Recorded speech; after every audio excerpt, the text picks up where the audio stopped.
Welcome to PW only IAS. स्वागत है आपका 16 नवंबर 2024 के एडिटोरियल डिस्कशन में। सुमित सर आज नहीं है तो उनकी जगह मैं आपके साथ ये डिस्कशन करूंगा। देखते हैं आज कौन से इंपॉर्टेंट आर्टिकल्स हम डिस्कस करने वाले हैं। तो देखिए आज कुछ बहुत इंपॉर्टेंट आर्टिकल्स डिस्कस करेंगे हम। एक आर्टिकल है, इंडियन प्रेसिडेंट ने वो आर्टिकल लिखा है। क्यों? क्योंकि आज 15 नवंबर को जनजातीय गौरव दिवस है, भगवान बिरसा मुंडा का जन्मदिन है। और क्या उनकी रेलेवेंस है, क्या उनका इतिहास है, वो हम जानेंगे इस आर्टिकल में। इसके अलावा एक आर्टिकल है अलीगढ़ मुस्लिम यूनिवर्सिटी के बारे में कि कैसे जो जजमेंट आई उसके क्या अलग अलग काउंटर्स हैं, क्या उसके अलग अलग कॉन्सेप्ट हैं, क्यों जो जजमेंट आई है उसका उसके कई मायने हैं, उसकी पूरी डिबेट को समझेंगे। ठीक है। और एक आर्टिकल है पब्लिक पॉलिसी के बारे में कि इंडिया में कैसे पब्लिक पॉलिसी इंस्टीट्यूशंस नहीं है, जैसे लंदन स्कूल ऑफ इकोनॉमिक्स की बात कर लो, वैसा कुछ इंडिया में होने की ज़रूरत है, और क्या कमियां हैं और कैसे पब्लिक पॉलिसी इंडिया में बड़े स्तर पे आ सकती है। ठीक है। तो एक एक करके चीज़ों को समझते हैं। सबसे पहले बहुत इंपॉर्टेंट आर्टिकल है बिरसा मुंडा की लेगेसी के बारे में। बिरसा मुंडा एक हिस्टोरिकल फिगर है। जीएस पेपर 1 में मॉडर्न हिस्ट्री से जुड़ा हुआ कोई भी आर्टिकल आप उठाएं तो बहुत रेलेवेंट पर्सनैलिटी और ट्राइबल इंडिया के सबसे बड़े हीरो। इनके बारे में अगर हम यूपीएससी के परस्पेक्टिव से देखें तो प्रीलिम्स में इजीली कई बार क्वेश्चंस आ चुके हैं। ठीक है। फॉर एग्जांपल इनके नाम से, यानी जो इनका नाम है उसके ऊपर क्वेश्चन आ चुका है कि अगर आपसे पूछा जाए कि रिसेंटली गवर्नमेंट ने एक इनिशिएटिव भी लॉन्च किया, उस इनिशिएटिव का नाम क्या है, तो आपको ये पता होना चाहिए कि भाई बिरसा मुंडा कौन थे, कहाँ से आते थे, इनका क्या क्या नाम था। जैसे धरती आभा इस नाम से जाने जाते थे। एक बार यूपीएससी ने पूछा था क्वेश्चन कि उलगुलन किससे जुड़ा हुआ है, तो उलगुलन is related with Birsa Munda. तो किसे कहा जाता था, या एक विद्रोह जिसका नाम उलगुलन दिया गया था वो इन्होंने लीड किया था। तो ऐसे सवाल पूछे जाते हैं यूपीएससी में, तो इसलिए इस आर्टिकल को हम डिटेल में पढ़ेंगे। ठीक है। तो ये आर्टिकल सबसे खास बात है किसने लिखा है, इंडियन प्रेसिडेंट ने लिखा है, द्रौपदी मुर्मू जी ने लिखा है। यहाँ जो मेन कॉन्सेप्ट डिस्कस हुआ है वो बात करता है कि कैसे बिरसा मुंडा ने हिस्ट्री में रोल प्ले किया एज अ की leader of not just India tribal community, केवल आदिवासी समाज ही नहीं, पूरे भारतवर्ष के लिए कैसे उन्होंने अपने आप को एक उदाहरण की तरह प्रस्तुत किया। अब सबसे पहली बात हमें समझना है, 15 नवंबर, 15 नवंबर को होता है इनका जन्मदिन। और उस दिन क्या मनाया जाता है? उस दिन मनाया जाता है जनजातीय गौरव दिवस।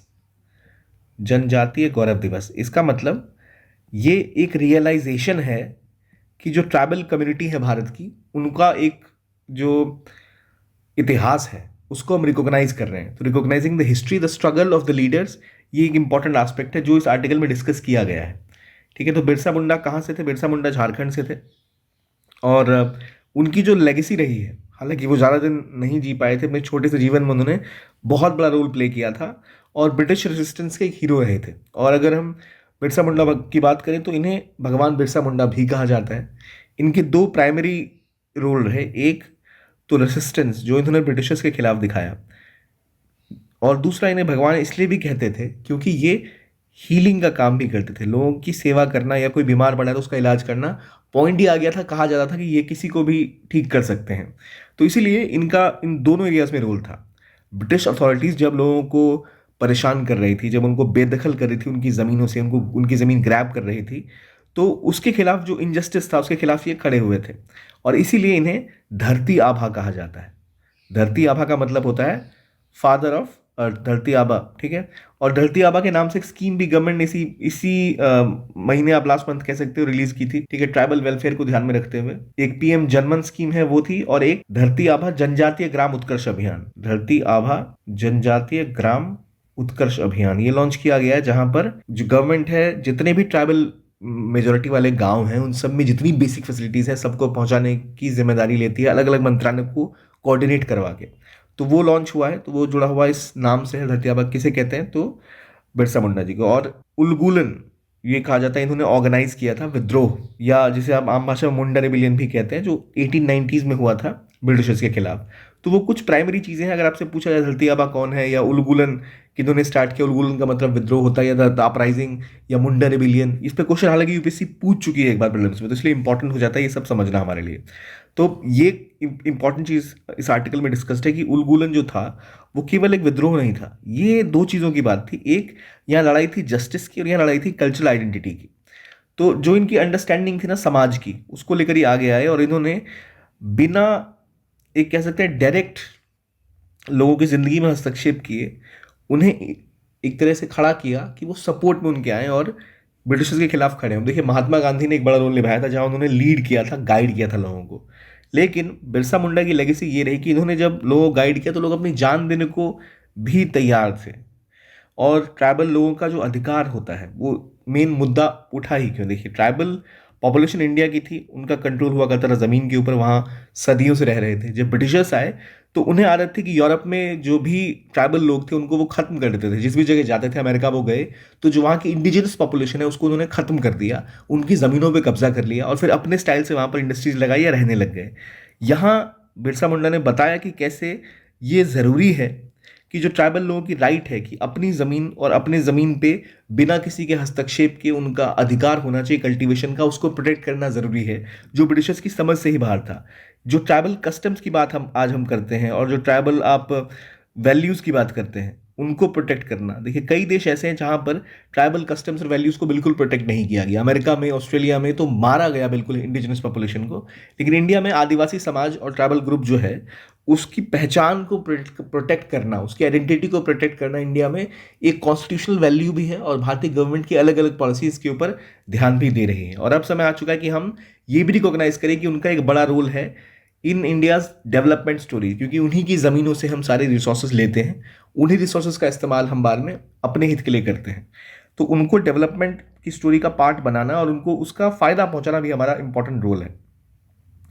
जैसे मैंने पहले बताया, जब हम बात करें दोबारा बिरसा मुंडा जी की, तो इनका एक रोल था कि ये जो जितने बीमार लोग हुआ करते थे उनका इलाज करते थे एक हीलर की तरह। और इनको लोग भगवान भी मानने लग गए थे, क्योंकि कहा जाता था कि जिसको छू देंगे वो ठीक हो जाएगा, उसकी तबीयत ठीक हो जाएगी। तो इनका कहना था कि अगर कोई भी बीमार व्यक्ति है तो मुझे उसको मेरे पास लेके आओ, अगर हो सकता तो मैं खुद सबके पास जाता। ये गांव गांव जाते थे इलाज करने के लिए सबका, ठीक है। तो ये जो कहानी रही इनकी, जहाँ इनको हालांकि ब्रिटिशर्स के हाथों ये शहीद हो गए, पर जो फॉरेस्ट ड्वेलर्स थे और जो भी लोग आदिवासी थे, उन्होंने इनके स्ट्रगल से ये सीखा कि जो ट्रेडिशन है, जो उनका ट्रेडिशन है, जो उनका खुद का वैल्यू सिस्टम है, उसको प्रिजर्व करना ज़रूरी है, ठीक है। और ये भी ज़रूरी है कि हम ये समझें as human being, as society of India, कोई भी कम्युनिटी अपने स्ट्रगल के लिए जिसने रोल निभाया वो इंडिया की नेशनलिज्म, इंडिया के स्ट्रगल का पार्ट रही।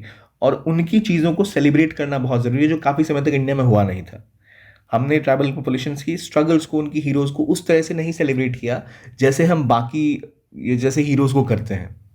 तो क्या बिरसा मुंडा के बारे में डिटेल में पता है चीज़ें? लोगों को नहीं पता, बहुत कम डिस्कस किया जाता है। तो एक टाइम आ चुका है जहाँ पर वो अनसंग हीरो जिन्हें हम कहते हैं, उन अनसंग हीरोज़ को हम मेन स्ट्रीम में लेके आए। उनकी कहानियाँ, उनका जो कंट्रीब्यूशन है वो मेन स्ट्रीम में सेलिब्रेट किया जाए as mainstream hero. Mainstream मतलब मुख्य धारा में लाकर उनको, जैसे हम किताबों में थ्रू हो गया, फिल्मों के थ्रू हो गया, कहानियों के थ्रू हो गया।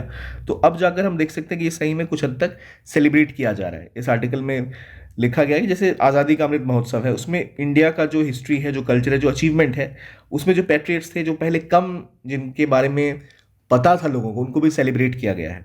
जैसे कि जनजातीय गौरव दिवस मनाना स्टार्ट किया गया 2021 के बाद से, जो कि ट्राइबल फ्रीडम फाइटर्स के बारे में बात करता है यहाँ पर और उनके कंट्रीब्यूशन को याद करता है।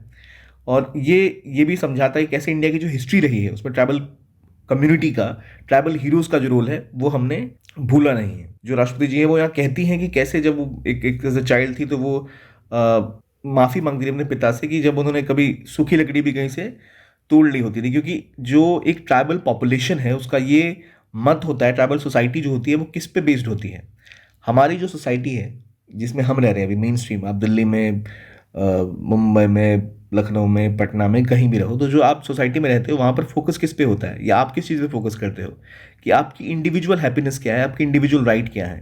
तो एक फोकस ऑन इंडिविजुअलिज्म रहता है। लेकिन ट्राइबल पॉपुलेशन का फोकस इंडिविजुअलिज्म पर नहीं रहता है, उनका फोकस रहता है इंडिविजुअलिज्म की बजाय कलेक्टिव गुडनेस पर। कलेक्टिव गुडनेस मतलब कोशिश ये रहती है कि सामूहिक हित कैसे पूरा किया जा सके, सबका भला किस में हो। ट्राइब मतलब ही ये होता है कि लोग एक ग्रुप को अपना मानते हैं, उनकी individual identity, individual happiness, individual ambition से ज़्यादा, उनकी महत्वाकांक्षा से बड़ा रोल रहता है कि उस ग्रुप का क्या, किससे बेहतरी हुई, कैसे वो चीज़ें बेहतर हो सकती हैं। तो कलेक्टिव गुडनेस पे फोकस रहता है। और ये कलेक्टिव गुडनेस अगर हम सीख सकें ट्राइबल कम्युनिटीज से तो हम भी अपने देश के लिए भला कर पाएंगे। आज इंडिया में इतना पोल्यूशन क्यों है, इतना करप्शन क्यों है, इतना आप जो तबाही का मंजर देख रहे हैं, वो क्यों है? क्योंकि we have focused on individualism. हम केवल ये सोचते हैं कि भाई मेरा भला हो जाए, मेरे पास एक बड़ी गाड़ी हो जाए, मेरे पास एक बड़ा घर हो जाए, मेरा काम हो जाए, बस बाकी दुनिया का कोई मुझे पता नहीं, कोई मुझे मतलब नहीं। तो वहीं पर जब हम ट्राइबल कम्युनिटी की इस आइडेंटिटी को देखते हैं, इस वैल्यू सिस्टम को देखते हैं, कलेक्टिव गुडनेस, अब यही देखो कलेक्टिव गुडनेस को ही महात्मा गांधी ने बोला था ट्रस्टीशिप वाला प्रिंसिपल, या हमें ट्रस्टी की तरह देखना चाहिए कि जो हम अपनी जनरेशन से अगली जनरेशन को वो गिफ्ट देंगे। तो वही कुछ ऐसा सिस्टम ट्राइबल कम्युनिटी हमेशा से फॉलो करते आई है, तो उसे सीखने की ज़रूरत है। ठीक है। और ट्राइबल कम्युनिटीज़ की, सोसाइटीज़ की जो खास बात रहती है, इससे हम ह्यूमन काइंड की और बेहतरी कर सकते हैं। और इसीलिए इंपॉर्टेंट है कि जो वो कम्युनिटी है जिसने कलेक्टिव गुडनेस को प्रायोरिटाइज किया, जिसने कलेक्टिव गुडनेस को सबसे आगे रखा, उसको हम इंडिया की डेवलपमेंट स्टोरी से बाहर ना कर दें, मतलब उन तक पहुंच सके भारत की रिसोर्सेज। तो इसीलिए जैसे अब धरती आबा जनजातीय ग्राम उत्कर्ष अभियान लॉन्च किया गया, जहाँ जो बेसिक इंफ्रास्ट्रक्चर है, जो भी इंपॉर्टेंट सुविधाएं हैं, चाहे वो हेल्थ की हो, सैनिटेशन की हो, टैप वाटर की हो, इलेक्ट्रिसिटी की हो, वो ट्राइबल विलेजेस तक पहुंचाया जाएगा। क्योंकि अभी भी जो इलेक्ट्रिफिकेशन हुआ है वहाँ पर ट्राइबल विलेजेस को अक्सर इग्नोर कर दिया जाता है, क्योंकि वो बहुत कम पॉपुलेटेड रहते हैं। तो ऐसे हेमलेट्स जहाँ कुछ घर ही इलेक्ट्रीफाइड हैं, उनमें भी बिजली पहुंचाई जाएगी। उनके लिए बेसिक राशन, रोड्स, इंफ्रास्ट्रक्चर, इन सब पे फोकस किया जाएगा। इसके अलावा प्रधानमंत्री जनजाति आदिवासी न्याय महाअभियान, ये 11 क्रिटिकल इंटरवेंशन पे फोकस करता है, कैसे वेलफेयर इनिशिएटिव जो जनजातीय पॉपुलेशन के लिए है, जैसे पर्टिकुलरली वल्नरेबल ट्राइबल ग्रुप्स जो हैं उनके लिए क्लीन ड्रिंकिंग वाटर, या वो जहाँ रहते हैं वहाँ पर मोबाइल कनेक्टिविटी, क्योंकि जंगलों में और वनों में ऐसी सुविधाएं उपलब्ध ही नहीं होती, तो उनको टारगेट करते हुए स्कीम्स लॉन्च की गई हैं। और इसीलिए इंपॉर्टेंट है कि एसटी कम्युनिटीज़ ने जो कंट्रीब्यूशन किया है नेशन बिल्डिंग में, या बिरसा मुंडा जैसे लीडर्स जो है जिन्होंने कंट्रीब्यूट किया है नेशन बिल्डिंग में, उन्हें हम सेलिब्रेट करें। ठीक है। और इसलिए इन्होंने कहा है कि कई और इनिशिएटिव्स भी लॉन्च किए गए हैं एसटी कम्युनिटीज़ के साथ कोलेब्रेशन बढ़ाने के लिए, जैसे जनजातीय दर्पण। इसकी बात इन्होंने की कि जो इन्होंने खुद इनोग्रेट किया था राष्ट्रपति भवन म्यूजियम में, जिसमें जनजातीय दर्पण से आप क्लियरली समझ सकते हैं इसमें क्या होगा। जो इंडिया में ट्राइबल कम्युनिटीज़ हैं, उनका जो आर्ट है, उनका जो कल्चर है, उनका जो कंट्रीब्यूशन है, उसको सेलिब्रेट किया जाएगा। ठीक है। और इसके अलावा जो ट्राइबल वेलफेयर है, उसमें जो रिसोर्स लगता है, उसके रिसोर्स यूटिलाइजेशन की बात की है राष्ट्रपति जी ने, कि उसको बेहतर तरीके से इस्तेमाल किया जाना चाहिए। ठीक है। फिर इन्होंने ये भी फोकस किया कि कैसे जो इंडिया की पर्टिकुलरली वल्नरेबल ट्राइबल ग्रुप्स हैं, वो ग्रुप्स जो और ज़्यादा जिसे कह सकते हैं मेन स्ट्रीम से बाहर है, उनको राष्ट्रपति भवन में बुलाया गया था, उनकी बातें सुनी गई थी, और कैसे उनके साथ और उनकी बेहतरी की जा सकती है, इसके ऊपर प्राइम मिनिस्टर के साथ डिस्कशन भी हुई थी।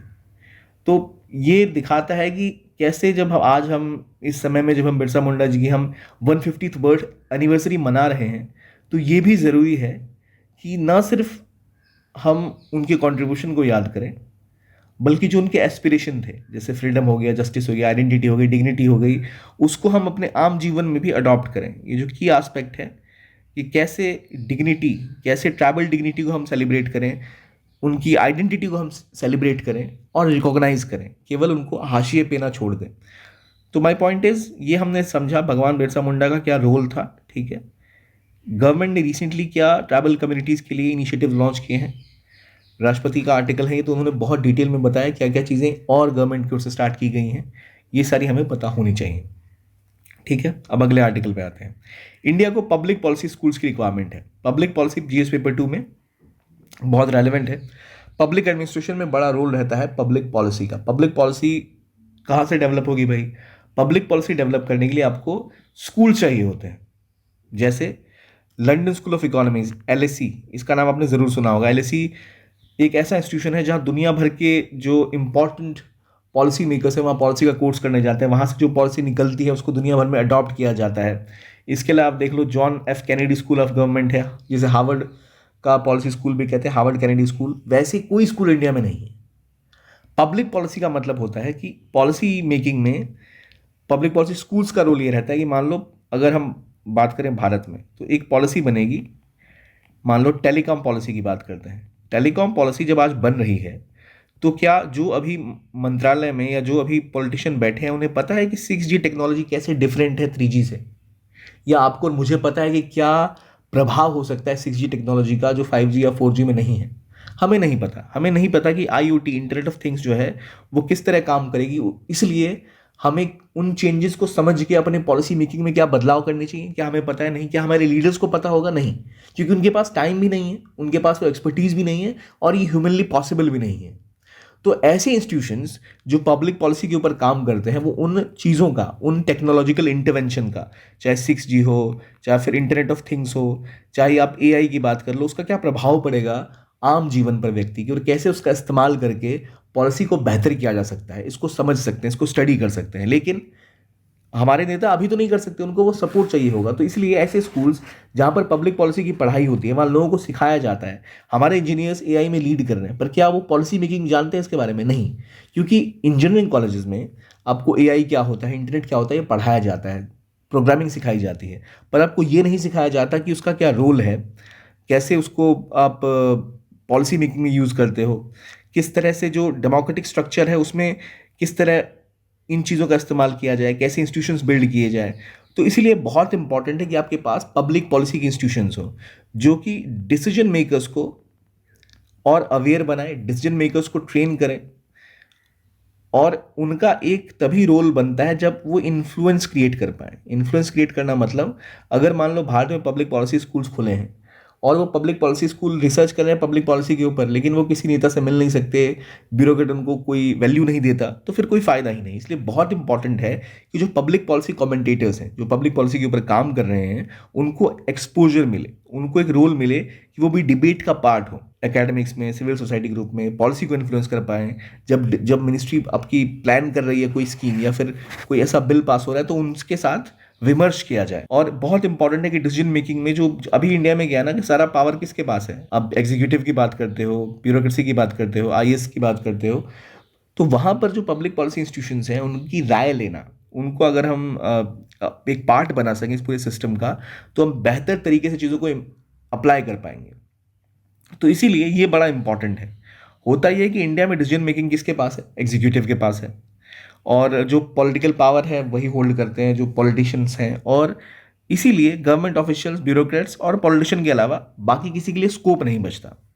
अमेरिका का स्ट्रक्चर हम देखें ना, तो वहाँ पर थोड़ा अलग है। US में क्या है कि एक एग्जीक्यूटिव है, मान लो आज डोनाल्ड ट्रम्प इलेक्शन जीत के आ गए, तो वो क्या करेंगे? वो खुद से चुन रहे हैं, सभी जो उनके ऑफिशियल्स होंगे, सभी उनके नेता वो खुद चुन रहे हैं। लेकिन जो वहाँ पर सिस्टम ऐसा है कि लेजिस्लेशन, जो लॉ पास होता है, वो कौन पास करता है? लॉ कांग्रेस से पास होता है, कांग्रेस का अलग चुनाव होता है। तो कांग्रेस में बहुत बड़ा, जब लेजिस्लेशन कोई भी पास हो रही होती है, तो बहुत स्कोप रहता है पब्लिक पॉलिसी का। पॉलिसी इकोसिस्टम बना हुआ है जहाँ पर एनालिसिस होता है, डिबेट होती है, और पब्लिक रिप्रेजेंटेटिव जितने भी हैं, उन सबको मौका मिलता है कि वो उस डिबेट का पार्ट बन पाए। तो वहाँ पर जो पॉलिसी स्कूल हैं, पब्लिक पॉलिसी के स्कूल हैं, उनसे जो निकले हुए स्टूडेंट्स हैं, उनको भी रोल मिलता है कि पॉलिसी मेकिंग का पार्ट बन पाए, वो उसको डिस्कस कर पाए। तो क्योंकि एग्जीक्यूटिव में तो भाई प्रेसिडेंट ने अपने खुद के लोग चुन लिए, वो काम करेंगे, लेकिन पॉलिसी मेकिंग जब होगी, जहाँ पर बिल्स बनाए जाएंगे, जहाँ पर एक पूरा आप जो एक लॉ क्रिएट करोगे, उस लॉ का इम्पैक्ट, उसकी समझ, वो सब करने का स्कोप कांग्रेस के पास होता है। और कांग्रेस में जो एग्जीक्यूटिव से अलग है, वहाँ पर चुनाव होके लोग चुन के आते हैं, जिन्हें रिप्रेजेंटेटिव कहते हैं। वो रिप्रेजेंटेटिव पब्लिक पॉलिसी स्कूल्स का और उनकी एक्सपर्टीज़ का बहुत फ़ायदा भी लेते हैं। तो ये प्रोसेस कैसा है? डिसेंट्रलाइज्ड। इंडिया में क्या है? एग्जीक्यूटिव भी वही है जो लॉ मेकिंग करता है, ठीक है। तो इसलिए इंडिया में स्कोप नहीं बचता पब्लिक पॉलिसी का ज़्यादा। इसलिए हमें ज़रूरत है कि हम इसका इस्तेमाल करें। हमें पावर की जो सेंट्रलाइजेशन इंडिया में हो गई है कि सब कुछ एग्जीक्यूटिव ही डिसाइड करेगी, तो एग्जीक्यूटिव को जब डिसाइड करना है, तो बाहर के ग्रुप्स का कोई फोकस पॉइंट नहीं रहता, बाहर के ग्रुप का कोई बड़ा रोल नहीं रहता। अमेरिका में क्या है, जैसे कांग्रेस है, कांग्रेस लेजिस्लेशन का काम करती है, तो कांग्रेस के अलग अलग जो रिप्रेजेंटेटिव हैं, उनके पास पब्लिक पॉलिसी स्कूल के जो ग्रुप्स हैं, जो पब्लिक पॉलिसी जो कमेंटेटर्स हैं, जो एक्सपर्ट्स हैं, उनका वहाँ पर डायरेक्ट इन्फ्लुएंस रहता है, उनका डायरेक्ट वहाँ पर एक कंट्रीब्यूशन रहता है। इंडिया में ऐसा नहीं है, क्योंकि इंडिया में फॉर्मलाइजेशन जो हमारी स्टेट का है बहुत कम हुआ है। पॉलिटिक्स अलग है, पॉलिसी अलग है। यहाँ पर पॉलिटिक्स किस नाम पे की जाती है? जाति के नाम पे, धर्म के नाम पर, भाई हम आपके लिए मंदिर बनवा देंगे, हम आपके लिए मतलब इतना इतना चंदा दे देंगे, हम आपके लिए ये कर देंगे, वो कर देंगे। लेकिन पब्लिक पॉलिसी की बात नहीं की जाती। ये बोला जाता है चलो हम सबको साइकिल मुफ्त कर देंगे, सबके लिए अब 1,000 का ये आपको धनराशि मिल जाएगी महीने की। लेकिन क्या उससे उस देश का भला होगा? नहीं। उस देश का भला तब होगा जब एक प्रॉपर पॉलिसी लेकर आए कि भाई किस तरह से जो प्रॉब्लम्स हैं, चाहे एम्प्लॉयमेंट की बात हो, चाहे इंफ्रास्ट्रक्चर की बात हो, उन सब का रिजोल्यूशन हो। तो ऐसा डिस्कोर्स जहाँ पर पॉलिसी को प्राइमेसी दी जाए, ठीक है, नीति जो है, नीति शास्त्र का इस्तेमाल किया जाए। लेकिन भारत में क्या है, पॉलिटिक्स में पॉलिसी का रोल नहीं है, ठीक है, वो सिर्फ उसका एक सब पार्ट है। और इसीलिए इंडिया में पॉलिसी प्रोफेशनल जो होते हैं उनका रोल उतना होता ही नहीं, वो इंडिया में इन्फ्लुएंस कर ही नहीं पाते। इंडिया में पॉलिटिक्स उस चीज़ पे हो ही नहीं रही, रोटी कपड़ा मकान पे रह जा रहे हैं। हम पॉलिसी मेकिंग में भी आइडेंटिटी के ऊपर फोकस कर रहे हैं। आप कौन से कम्युनिटी से आ रहे हैं, कौन से धर्म को फॉलो करते हैं, किस राज्य में रहते हैं, कितना आपको हम एक बेसिक हेल्प कर दे धनराशि देगी और हो गया, कहानी खत्म। तो इसीलिए इन्फ्लुएंस जो है डिसीजन मेकिंग पे, वहां पर पॉलिसी मेकर्स का रोल बहुत कम है। सबको पता है कि भाई आप कितनी भी स्ट्रांग पॉलिसी टेलीकॉम की लेके आ जाओ, उसको आप इलेक्शन के टाइम में डिस्कस ही नहीं कर सकते, वो डिस्कोर्स का पार्ट ही नहीं है। तो इसलिए उसका कोई रोल ही नहीं है।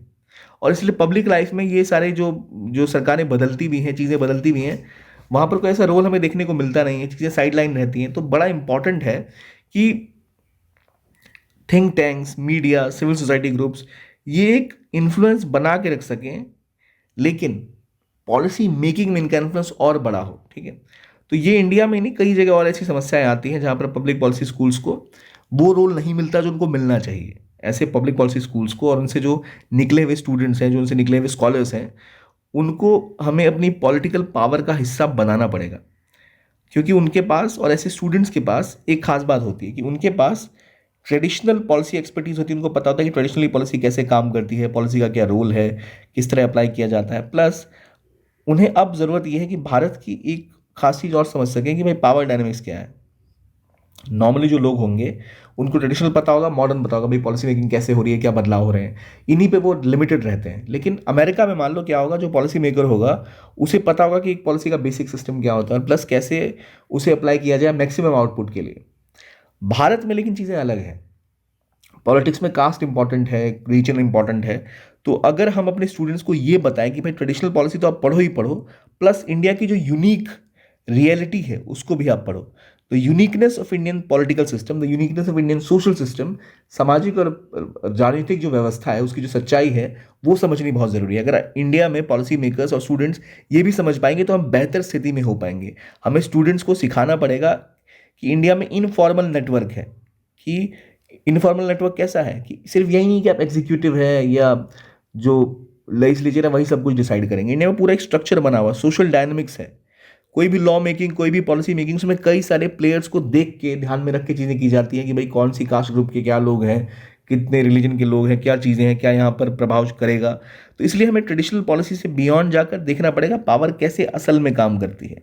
इंडिया में देखो अभी क्या है ना कि अगर गवर्नमेंट को पॉलिसी मेकिंग में कोई भी अगर एक सपोर्ट चाहिए होता है, वो क्या करते हैं, वो बॉस्टन ग्रुप के पास चले जाएंगे, वो बिग फोर के पास, पीडब्ल्यूसी के पास चले जाएंगे, उनसे कंसल्टेंसी फर्म्स जो है उनसे कंसल्ट करेंगे पॉलिसी को लेकर। जबकि ज़रूरत है कि भारत में खुद के ऐसे पॉलिसी स्कूल बने जहाँ के ऐसे कंसल्टेंट डेवलप हो, ताकि हमें बाहर की तरफ ना देखना पड़े।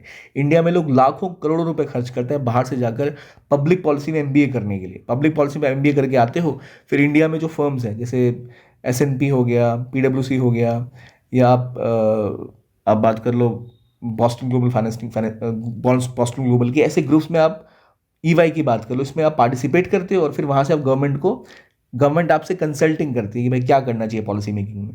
पर इंडिया में सिस्टम ही नहीं है। तो हमें हमारी खुद की जो पॉलिसी स्कूल्स हैं वो है ही नहीं, तो उनको डेवलप करना, वहाँ स्टूडेंट सीख पाएंगे कि इंडिया में क्या कास्ट हायरार्की है, क्या रीजनल एलिट्स हैं, क्या ग्रास रूट मूवमेंट है, क्या प्रभाव पड़ता है पॉलिसी मेकिंग पर, कैसी पॉलिसी हमें बनानी चाहिए, किस तरह इसको डिस्ट्रीब्यूट कर सकते हैं। तभी जाकर हम बेहतर स्टूडेंट्स बना पाएंगे और वही जाकर बेहतर ट्रेनिंग कर पाएंगे, हमें बेहतर तरीके से डेवलप कर पाएंगे एक ऐसा सिस्टम जहाँ पर हम लोगों में, जो स्टूडेंट्स हैं उनमें, और जो पॉलिसी हम डेवलप करना चाहते हैं उसमें हम इंडिया की रियलिटी को समझ सकें। और जो लोगों को जो टॉप डाउन डिक्टेट होता है कि ऊपर से बोल दिया भाई इस तरह काम होना चाहिए, इस तरह काम होना चाहिए, उससे ऊपर उठ के जो इंडिया में पॉलिसी मेकिंग है वो रियलिस्टिकली हो पाए, ठीक है। तो यहाँ स्पेस की ज़रूरत है। अभी हमें ज़रूरत है कि वर्तमान में ना, अगर आप को गवर्नेंस के किसी भी स्ट्रक्चर पर किसी के पास अगर जाकर बात करनी है, किसी मिनिस्टर से बात करनी है, किसी के अंडर काम करना है, तो सिंपल तरीका ये कि आप उनको खुश कर दो। तो भारत में साइकोफेंसी, अपॉर्चुनिज्म और इंस्टेबिलिटी बहुत ज़्यादा है।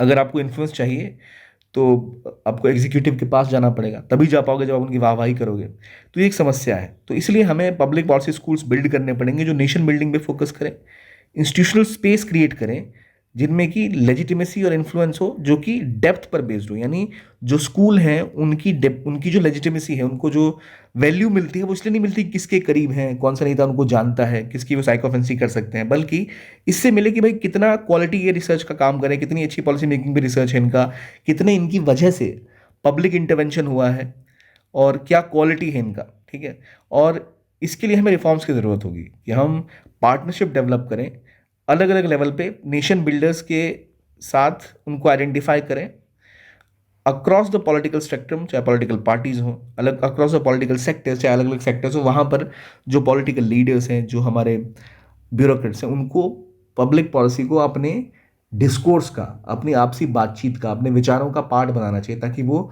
पॉलिसी को समझ सके, पॉलिसी मेकर्स का क्या रोल है उसको समझ सके। जब ये होना स्टार्ट होगा तो अपने आप सबको पता लगेगा अच्छा पॉलिसी मेकर्स की रिक्वायरमेंट है, तो पॉलिसी स्कूल्स और हमारे डेवलप होने स्टार्ट होंगे, वो मेन स्ट्रीम का पार्ट बनेंगे। ठीक है, तब जाकर हम politics, bureaucracy, civil society, academia, think tank, media, इन सब के लिए डेप्थ और अपॉर्चुनिटी क्रिएट कर पाएंगे कि भाई किस तरह से इनके इन्फ्लुएंस से बेहतर पॉलिसी मेकिंग हो पाएगी, बेहतर हम डेवलपमेंट कर पाएंगे, बेहतर डेवलपमेंट प्रोफेशनल्स क्रिएट कर पाएंगे जिनका खुद का रेलेवेंस होगा, जो गवर्नमेंट को बेहतर तरीके से हेल्प कर पाएंगे इन चीज़ों में, क्योंकि वो ट्रेन किए जाते हैं इन चीज़ों के लिए।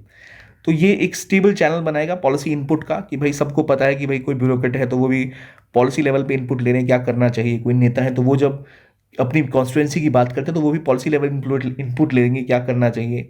ये तभी होगा कि स्कूल और उनके जो ऐसे पहले स्कूल्स इस्टेब्लिश करें और इन स्कूल्स को हम पावर को इन्फ्लुएंस करने में या जो वो रोल प्ले कर सकते हैं वो उनको ऑप्शन दिया जाए। ये डेवलपिंग नेशंस के लिए एक एग्जाम्पल सेट हम कर सकते हैं अगर हम इस लेवल पे इंस्टीट्यूशंस बिल्ड करें पब्लिक पॉलिसी। आप कहोगे ऐसा कैसे हो सकता है, देखो आईआईटीज खड़ी हुई, ठीक है, इंडियन स्कूल ऑफ बिजनेसेस खड़े हुए, इन लोगों ने इम्पैक्ट डाला बिजनेसेस के ऊपर दुनिया भर में। तो ऐसा ही हमें अब पब्लिक पॉलिसी में करने की ज़रूरत है। इस आर्टिकल का मेन कोर यही है। आई होप चीज़ें आपको समझ आ रही हैं। अगले आर्टिकल पे आते हैं जहां बात की जा रही है एएमयू के ऊपर या अलीगढ़ मुस्लिम यूनिवर्सिटी, उनका जो माइनॉरिटी स्टेटस दोबारा वापस आया है इसके बारे में। और फैज़ान मुस्तफ़ा ने आर्टिकल लिखा है पेपर 2 में इंडियन कॉन्स्टिट्यूशन जो फंडामेंटल हमारी हिस्टोरिकल अंडरपिनिंग है उसके कॉन्टेक्स्ट में बहुत इंपॉर्टेंट आर्टिकल है। तो पहले समझते हैं क्या कहानी है। सबसे पहले ना एक चीज़ समझ लो, इस पूरे आर्टिकल में एक चीज़ बहुत डिस्कस की जाएगी, वो है article 30। What is article 30? Article 30 deal करता है राइट ऑफ माइनॉरिटीज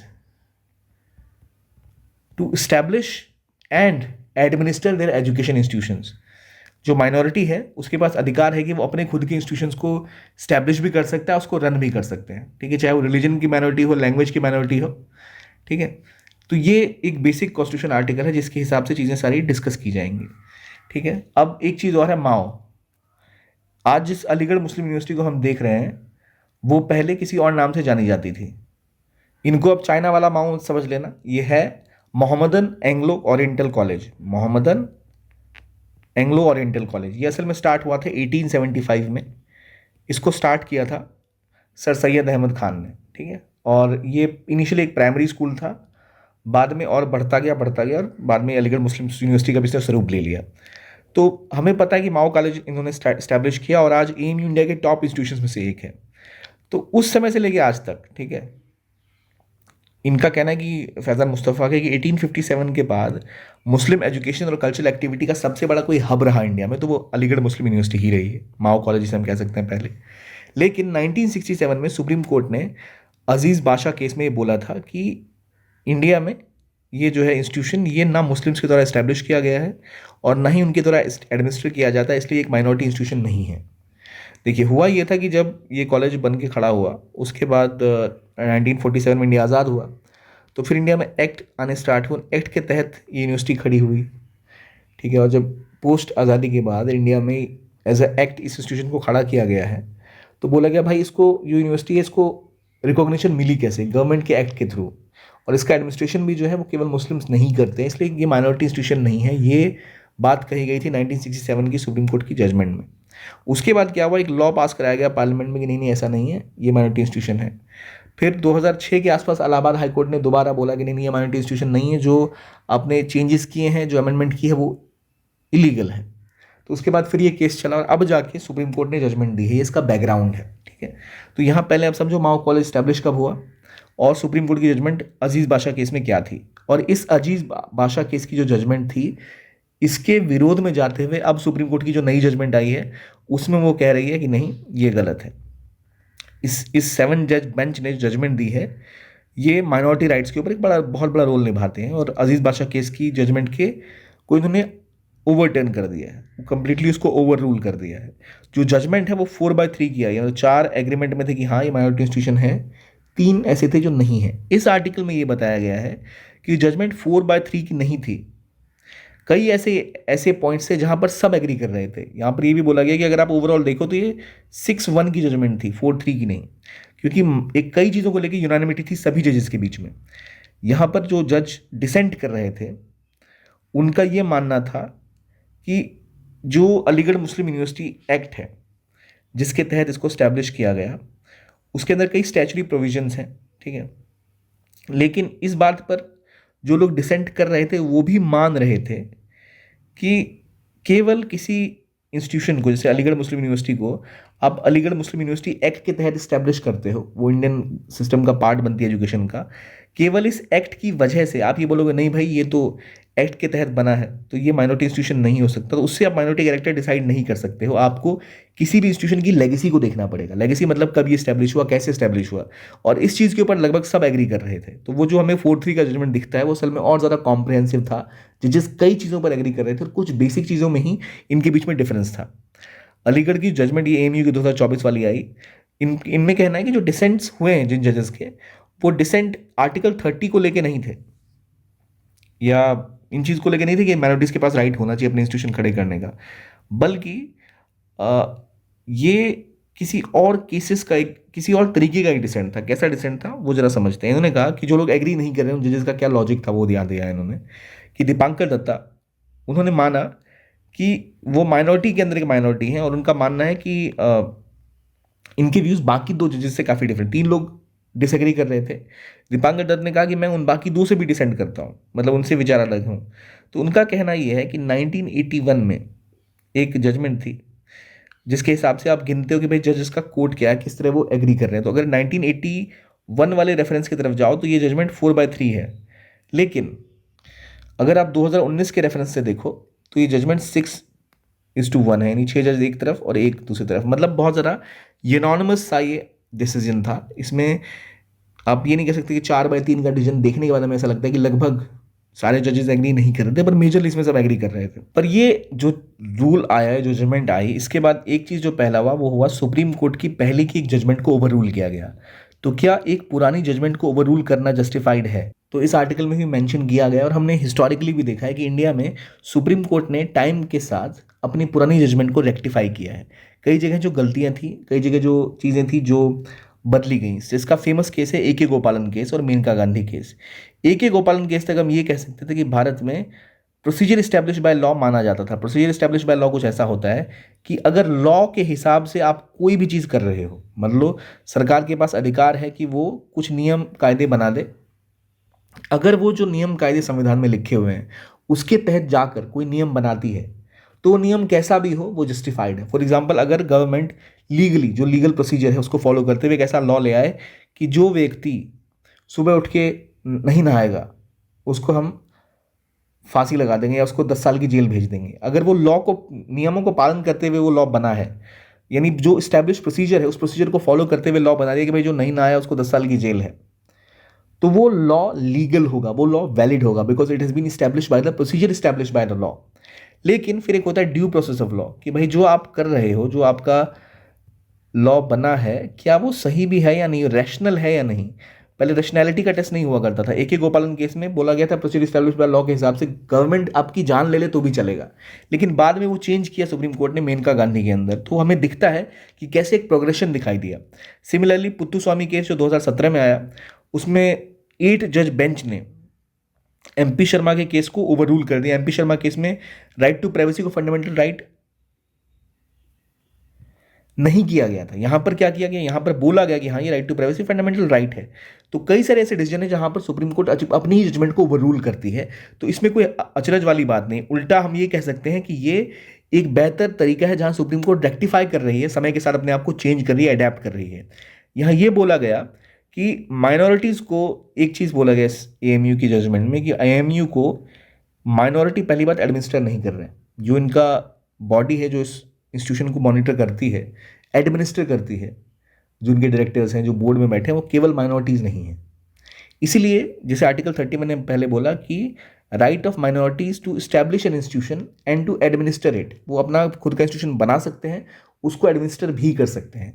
पहली बात ये कि भाई इस लॉजिक ये दिया गया था कि एएमयू बना है एएमयू एक्ट के अंतर्गत, तो वो एडमिनिस्टर माइनॉरिटी ने नहीं, वो बनाया माइनॉरिटी ने नहीं। दूसरा, इसको एडमिनिस्टर भी माइनॉरिटीज़ नहीं कर रहे हैं, तो इसीलिए ये माइनॉरिटी इंस्टीट्यूशन नहीं है। तो यहाँ पर ये बात की गई है कि जजेस ने ये मान रखा था सब ने कि ज़रूरी नहीं कि माइनॉरिटी को प्रूव करना पड़ेगा कि वो एडमिनिस्टर करेंगे तभी उनका इंस्टीट्यूशन होगा। जो हमारे जस्टिस डी वाई चंद्रचूड़ थे, इन्होंने ये कहा भी था कि right to administer is the consequence of establishment, कि अगर किसी चीज़ को एस्टैब्लिश किया गया है तो आप उसको एडमिनिस्टर कर सकते हो, लेकिन ये ज़रूरी नहीं है। ठीक है, जो बादशाह केस की जजमेंट थी उसमें ये बोला गया था अगर माइनॉरिटी इंस्टीट्यूशन करे इंस्टीट्यूशन को तो उसके पास एडमिनिस्टर करने का राइट होना चाहिए।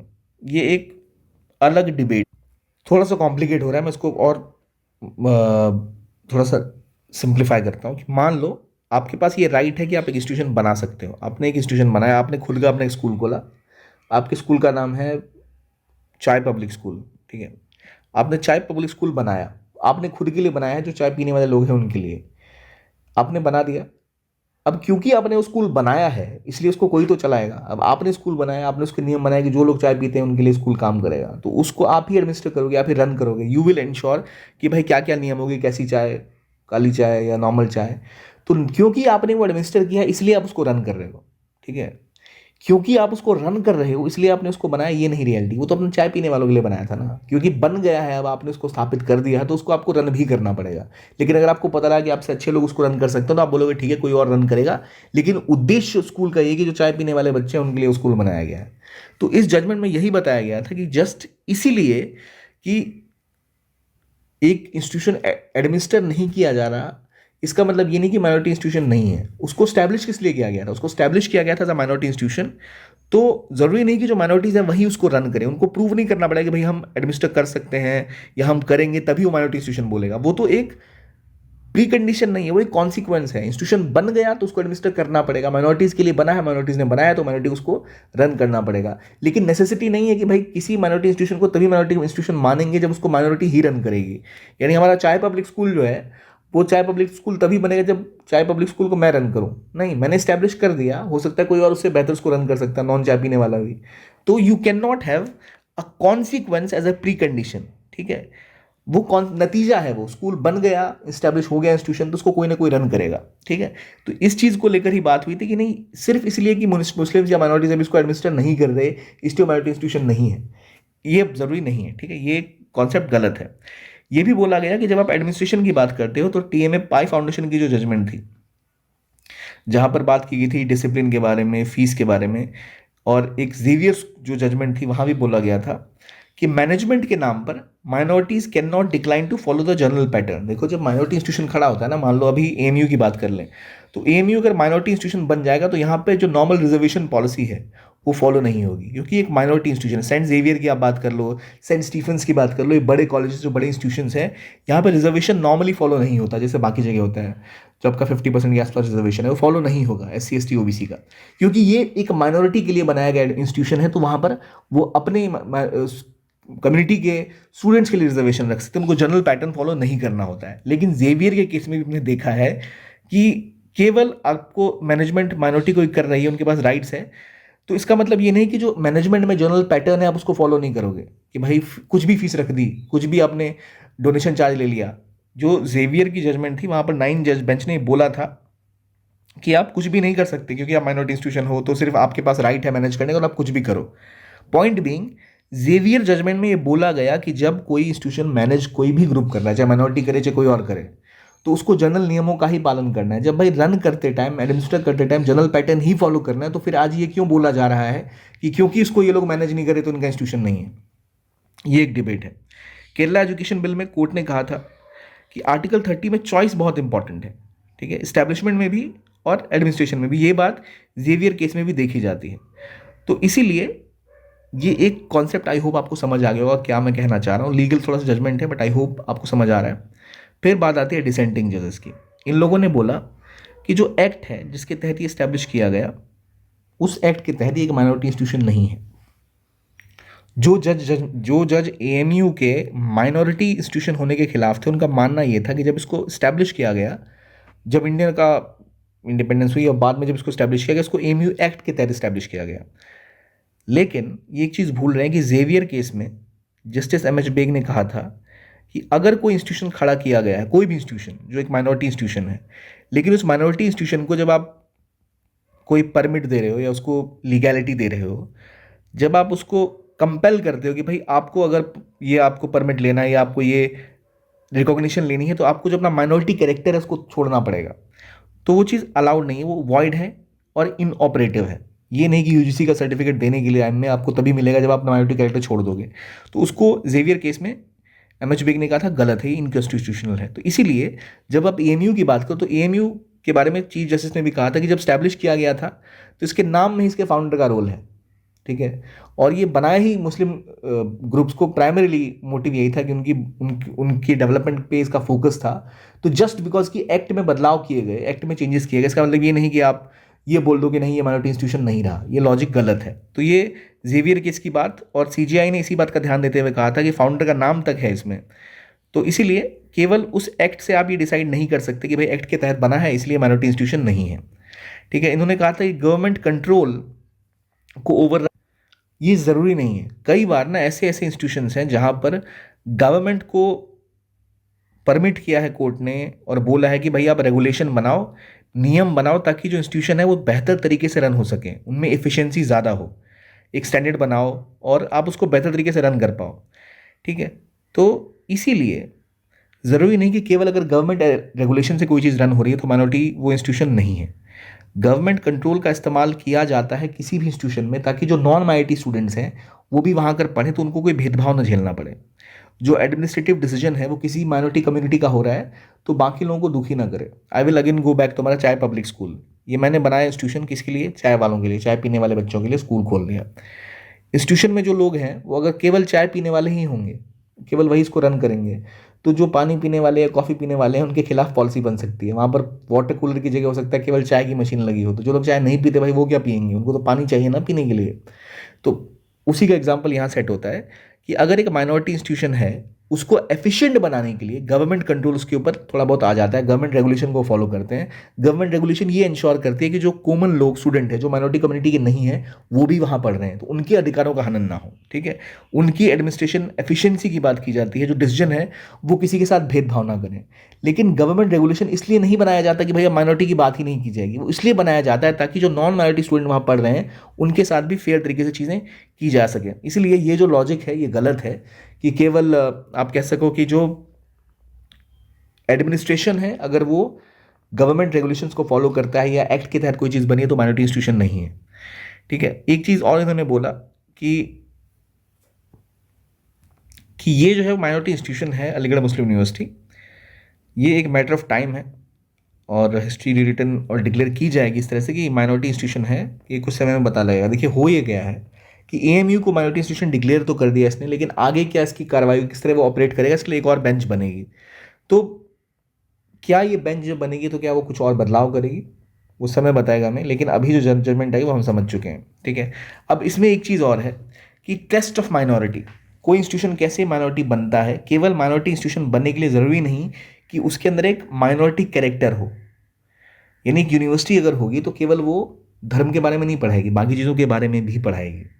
उसका गवर्नेंस स्ट्रक्चर जो है, किसी यूनिवर्सिटी का गवर्नेंस स्ट्रक्चर जो है वो किसी मॉडर्न यूनिवर्सिटी की तरह ही होगा। ज़रूरी नहीं कि माइनॉरिटी इंस्टीट्यूशन है तो उसका जो गवर्नेंस है वो किसी कम्युनल, किसी मस्जिद या किसी मंदिर की तरह हो। वो एक ऐसा इंस्टीट्यूशन है, वो कम्युनल कैरेक्टर की तरह काम करे, ज़रूरी नहीं है। किसी भी इंस्टीट्यूशन का माइनॉरिटी कैरेक्टर केवल कम्युनल कैरेक्टर पे डिफाइन नहीं होना चाहिए। यूनिवर्सिटी अलग अलग धार्मिक इंस्टीट्यूशंस से अलग है। ये एक कोर आर्ग्यूमेंट है कि universities are different from religious institutions and expectation of liberal institution of secular education to indulge in ghettoization is contrary to the vision of article 30। यानी यूनिवर्सिटीज़ जो है उनको आप धार्मिक नज़र से नहीं देख सकते। ये माइनॉरिटी इंस्टीट्यूशन ज़रूर है, लेकिन इसका मतलब ये नहीं कि अगर ये मुस्लिम माइनॉरिटी इंस्टीट्यूशन है या क्रिश्चियन माइनॉरिटी इंस्टीट्यूशन है तो इसका मतलब वो उस तरह ही काम करेगी, उस तरह ही सोचेगी, वो बाकी चीज़ों पर भी फोकस करेगी।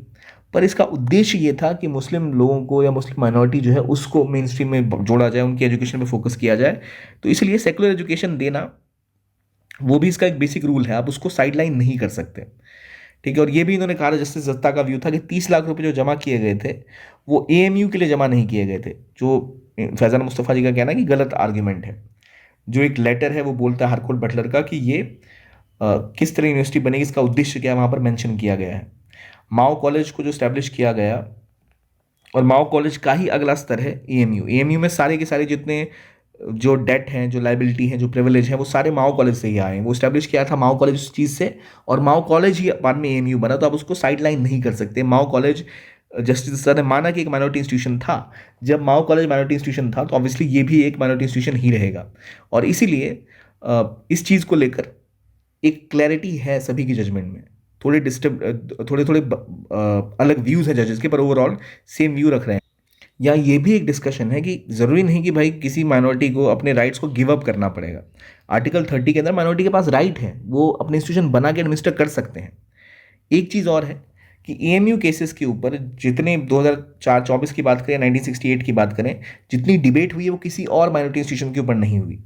तो ये हमें ध्यान रखना चाहिए कि कोई माइनॉरिटी इंस्टीट्यूशन है इसका मतलब ये नहीं वो नेशनल इंपॉर्टेंस का इंस्टीट्यूशन नहीं हो सकता। जब एएमयू स्टैब्लिश हुआ था उसके बाद इसे इंस्टीट्यूशन ऑफ नेशनल इंपॉर्टेंस का दर्जा दिया गया था। तो एक आर्ग्यूमेंट था भाई नेशनल इंपॉर्टेंस का दर्जा आप कैसे माइनॉरिटी इंस्टीट्यूशन से बोल सकते हो। तो कोई माइनॉरिटी इंस्टीट्यूशन है इसका मतलब ये नहीं कि नेशनल इंपॉर्टेंस का नहीं हो सकता। और कहा यह जाता है कि जब माओ कॉलेज स्टैब्लिश भी किया गया था तो बोला गया था कॉलेज शायद ये एक ऐसी यूनिवर्सिटी बनने की भविष्य में जो कि एक ग्लोबल एग्जाम्पल सेट करे, एक मक्का की तरह और एक स्टैम्बाउल की तरह। तो वो एक ऐसा सिस्टम डेवलप कर सकती थी जो कर रही है। कैल्दो ऑफ द ईस्ट की बात की गई थी, तो अब यहाँ एएमयू ने वो उस चीज़ के ऊपर अपने आप को खड़ा रखा है कि इसी की वजह से जितनी पब्लिक डिबेट हुई है, जितनी डिस्कशन हुई है, वो आर्टिकल 30 हो गई, माइनॉरिटी राइट्स हो गई, इंस्टीट्यूशंस की बात होगी, उसको और पब्लिक स्फेयर में लेके आती है। तो एएमयू अपने एक्सपेक्टेशंस पे इस मामले में खड़ा रहा है। तो अब ना एक चीज़ है, अगर आपको ये आर्टिकल का पीडीएफ चाहिए तो आप सुमित सर के चैनल सुमित रेवड़ी पर जाके ईजिली ज्वाइन कर सकते हो, या फिर ओनली आईएएस नथिंग एल्स इस चैनल पे जाकर आप इजीली सारे जो एडिटोरियल के आर्टिकल्स हैं पीडीएफ डाउनलोड कर सकते हो। एक बार मैं आपको बेसिक रिवीजन करवा देता हूँ कि बातें क्या हुई हैं अभी तक। ठीक है, क्या बात हुई ज़रा देख लेते हैं। हमने आर्टिकल डिस्कस किए। पहला आर्टिकल था किस चीज़ के बारे में? धरती आभा के बारे में। भाई साहब, धरती आभा क्या होता है? धरती आभा कौन थे? बिरसा मुंडा का क्या रोल है? तो पहली बात, बिरसा मुंडा। बिरसा मुंडा का रोल, इनकी लाइफ कैसी थी, क्या कंट्रीब्यूशन था, की टर्म्स, क्या चीज़ लीड की इन्होंने, उलगुलन वो क्या होता है। ठीक है, फिर धरती आभा स्कीम लॉन्च की गई है, वो क्या है। एसटी कम्युनिटीज़ के लिए अलग अलग गवर्नमेंट इनिशिएटिव्स लॉन्च किए गए, वो कौन से गवर्नमेंट इनिशिएटिव्स हैं, उनको टारगेट करते हुए कौन से इनिशिएटिव स्टार्ट किए गए वो आपको पता होना चाहिए। Plus you need to know what are the tribal values. Tribal values में वो इंडिविजुअलिज्म से ऊपर उठ के किस चीज़ के ऊपर फोकस करते हैं? ग्रेटर गुड के ऊपर फोकस करते हैं, कम्युनिटी लिविंग के ऊपर फोकस करते हैं। तो हमें उसको अपने मेन स्ट्रीम में अपनी पॉलिसी लेवल पे भी एक्सेप्ट करना चाहिए। सेलिब्रेटिंग द ट्राइबल आइकन्स, इसके ऊपर फोकस करना चाहिए। इन आर्टिकल्स में ये डिस्कस हुआ था मेजरली। ठीक है, क्या गवर्नमेंट इनिशिएटिव है, बिरसा मुंडा ने क्या किया, क्या रोल रहा, कौन से इनिशिएटिव गवर्नमेंट ने स्टार्ट किए हैं, ट्राइबल आइडेंटिटी क्या होती है, उनका कैरेक्टर कैसे डिफरेंट होता है, क्या हमें सीखने की ज़रूरत है, और क्या गवर्नमेंट का इनिशिएटिव था। दूसरा आर्टिकल बात कर रहा था मेजरली पब्लिक पॉलिसी के बारे में। तो पब्लिक पॉलिसी इंस्टीट्यूशंस क्यों ओपन होने चाहिए, पब्लिक पॉलिसी का क्या रोल होता है पॉलिसी मेकिंग में। जो ग्लोबल एग्जाम्पल है लंदन स्कूल ऑफ इकोनॉमिक्स, कैसे अमेरिकन पॉलिटिकल सिस्टम में बेहतर तरीके से पब्लिक पॉलिसी को यूज़ किया जा सकता है, क्योंकि एग्जीक्यूटिव और लेजिस्लेचर अलग अलग है। इंडिया में सेम है, इसलिए कम रोल मिलता है इंटरफेरेंस का। जो हमारा पब्लिक स्ट्रक्चर है, जो हमारा गवर्नेंस स्ट्रक्चर है, वो इस तरह से जो रिजिड है, जहाँ पर जो इन्फ्लुएंस करने का मौका नहीं मिलता। हमारे पास पब्लिक स्कूल्स भी नहीं है, तो हमें अपनी सोशल रियलिटी को समझते हुए चीज़ों को अडॉप्ट करना पड़ेगा। पब्लिक पॉलिसी स्कूल में उस तरह से काम करना पड़ेगा। देन एक और आर्टिकल में डिस्कस किया था, वो था रिसेंट एएमयू जजमेंट के बारे में। कैसे एएमयू की जजमेंट, जहाँ पर आर्टिकल 30 का डिस्कशन था, जहाँ पर एएमयू जो पहले माओ कॉलेज हुआ करता था वो स्टैब्लिश किया गया, फिर वो माओ कॉलेज एएमयू बना, फिर एएमयू के एक्ट के तहत भारत का पार्ट बना था, एक एएमयू एक्ट के तहत इसको स्टैब्लिश किया गया मेजरली इस यूनिवर्सिटी को, और इसको नेशनल इंपॉर्टेंस का दर्जा भी दिया गया।